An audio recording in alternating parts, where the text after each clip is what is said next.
WVTM 13 News begins with breaking news. This morning, homes destroyed, buildings leveled, and trees flattened during a severe weather outbreak across our state and the southeast. This morning, we have crews that are covering damage across central Alabama. Good morning. Thanks for joining us. I'm Carla Wade. And I'm Scott Carpenter. We do have late breaking news coming into the WVTM 13 newsroom. We have learned one person has died from last night's storms in Plantersville, that's in Dallas County. We have team coverage this morning in Winterboro, Calera, and Sipsey looking at the aftermath of these storms. Sarah Killian here at the breaking news desk with some road closures in place today. But we want to start off with weather, Carla. Yeah, let's get over to meteorologist Stephanie Walker. Steph, the weather team working really hard around the clock throughout this entire event. A lot of tornadoes reported. Yeah, I mean, they were on the air obviously for several hours. And so far, just looking at some of the swaths of damage, 16 tornadoes unconfirmed at this point. But the National Weather Service in the coming days will be out looking at a lot of these damage paths. But you can see the one here that kind of touched down in Elrod and then moved up toward Lake Tuscaloosa and then up close to Sipsey that did all that damage. That looks like it very well came from one supercell thunderstorm. And then, of course, we've got the Gordo damage.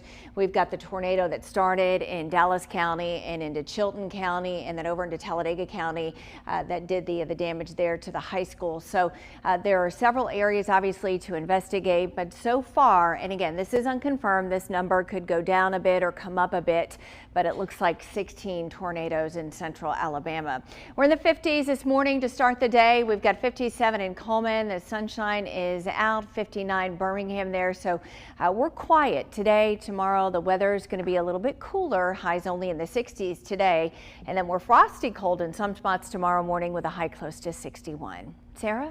All right, thanks so much, Steph. We're here at the breaking news desk, and this morning, thousands of people are waking up in the dark. Right now, just under 25,000 people are without power. Now, that's according to poweroutage.us. Chilton County seeing the most outages with more than 4,000.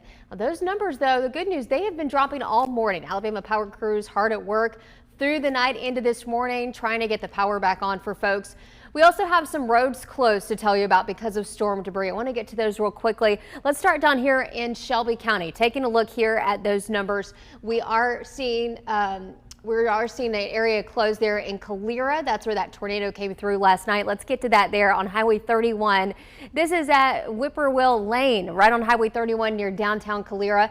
Chilton County also saw some very significant damage, and a major highway there has some storm debris there in Maplesville. This is right on Highway 82. That's the roadway folks travel through Chilton County to get to Prattville there. So that's a major highway there, and it looks like that area is still closed because of some storm debris. So we're keeping our eyes on these areas, a couple other more across central Alabama. We'll update you on some other closures coming up here in just a few minutes. Scott? Important information. Thank you, Sarah. In Walker County, multiple homes are damaged in the aftermath of this storm. WVTM 13's Magdala Lusant has more. She's been at Sipsey Road, which has been closed down due to debris. Magdala, what else are you seeing there? Yeah, so Sipsey Road, as you mentioned, Carla, is still closed to spectators, but people who are coming here to clean up, it is open to them, first responders, power companies, and the media, because we have to show you what damage the storm left behind. And just looking behind me here, you can tell and see this used to be a trailer home, and now it's no more. You can see things scattered on the ground like clothes.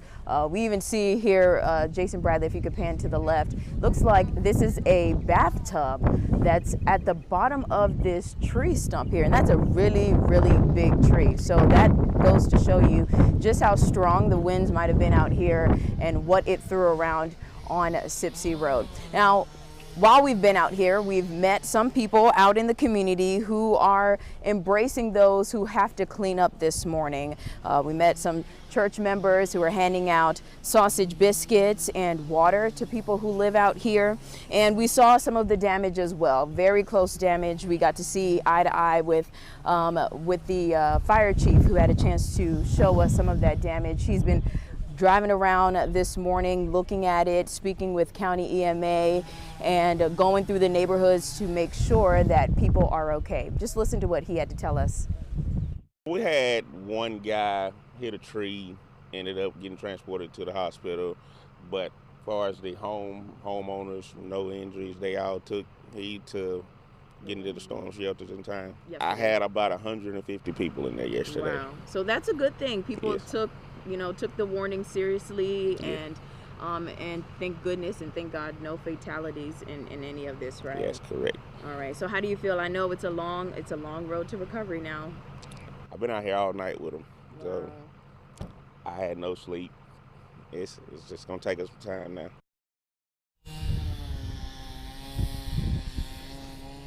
Yep, a long road to recovery. The fire chief still haven't gotten any sleep. I can see him driving around in a four-wheeler now, going through these neighborhoods, talking to people. You can probably even hear a saw going off, and that's because people are already working to cut down some of those trees. So I mentioned the community effort that's been going around in this neighborhood. We spoke to some of those church members you saw in the video. You're going to hear from the pastor in about 30 minutes about what drew them out to help people here in Sipsey.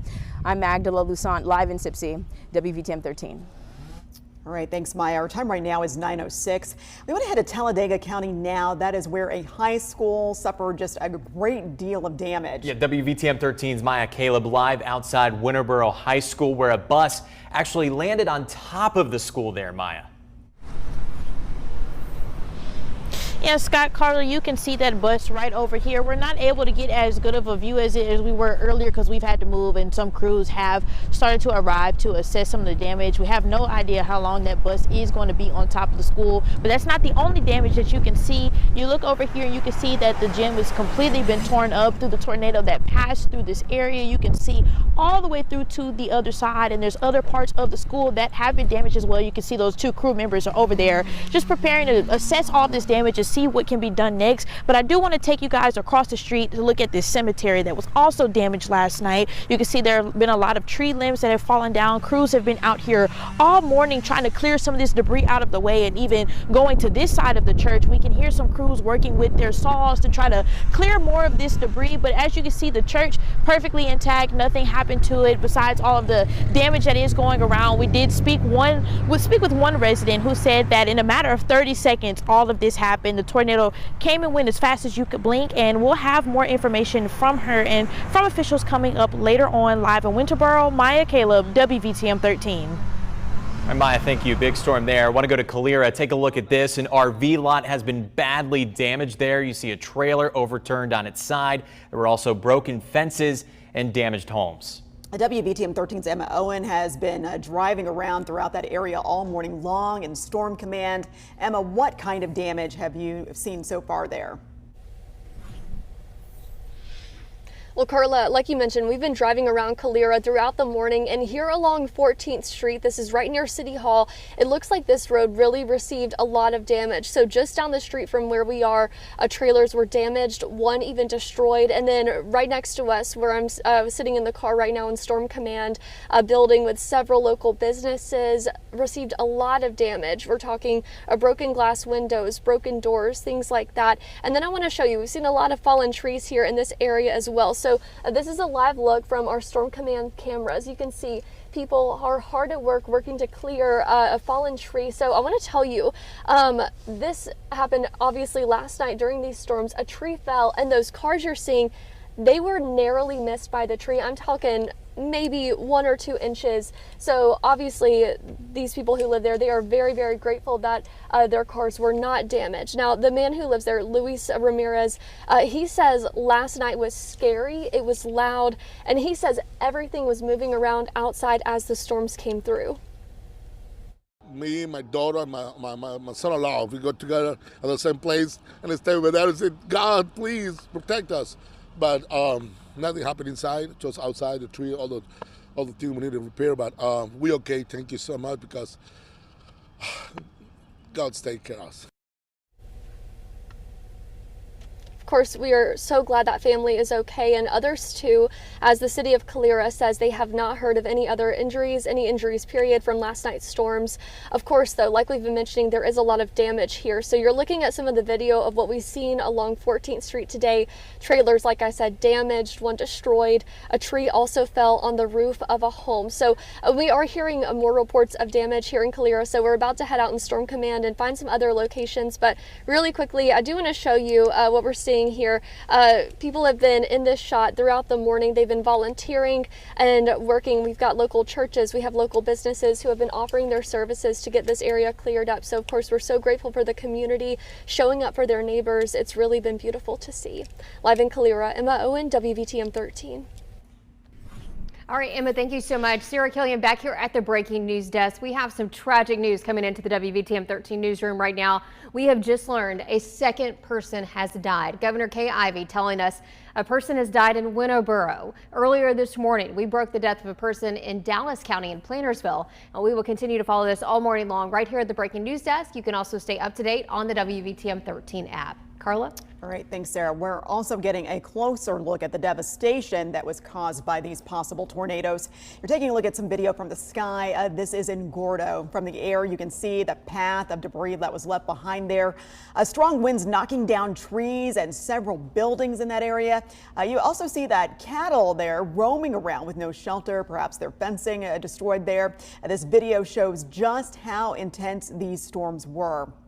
And we know that at least 12 people are dead after that intense line of storms hit Missouri Friday night. Yeah, Missouri has more storm deaths than any other state at this moment. The storms also destroyed homes and businesses across the state. In one area, tractor trailers were seen overturned at a gas station that's connected to a Burger King. You see people out surveying that damage there. Extreme weather conditions were forecast to affect more than 100 million people. And at least 3 people are dead after Friday night storms across Arkansas.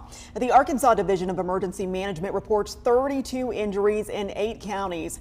Governor Sarah Huckabee Sanders issued an executive order releasing disaster funds to those affected by those storms. Mississippi Governor Tate Reeves issuing a state of emergency in response to Saturday's severe storms. You can see how bad it was there, captured through this cell phone video of a tornado in the distance, that wind whipping through the trees. The Walthall County Sheriff says there have been 6 deaths and multiple injuries in the southeast part of the state. The National Weather Service indicated the debris from one of the tornadoes reached more than 17,000 feet into the air. And you can see all the damage here. It looks like a neighborhood there that was hit, buildings destroyed.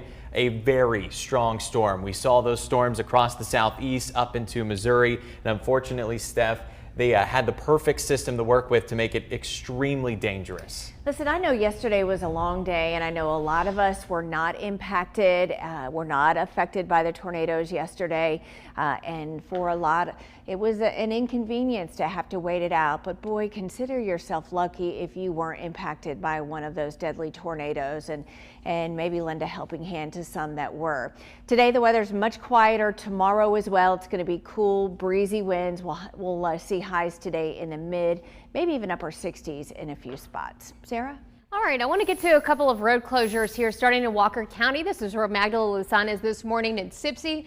Sipsey Road is closed because of cleanup that's underway. Of course, that community hit hard by that tornado yesterday. Going into the Birmingham metro area, we are all good here. A lot of folks here not impacted by those storms, but over in East Alabama, we know the Winterboro community hit very hard. That is where we have one of our fatalities, and that is where we also are seeing a road closure this morning. Right here at Highway 76 and Highway 21 near Winterboro High School. That is closed because of storm debris in the roadway. So a couple of closures going on there this morning. We're keeping a close eye on things, and we'll continue to keep you updated throughout the morning. Carla?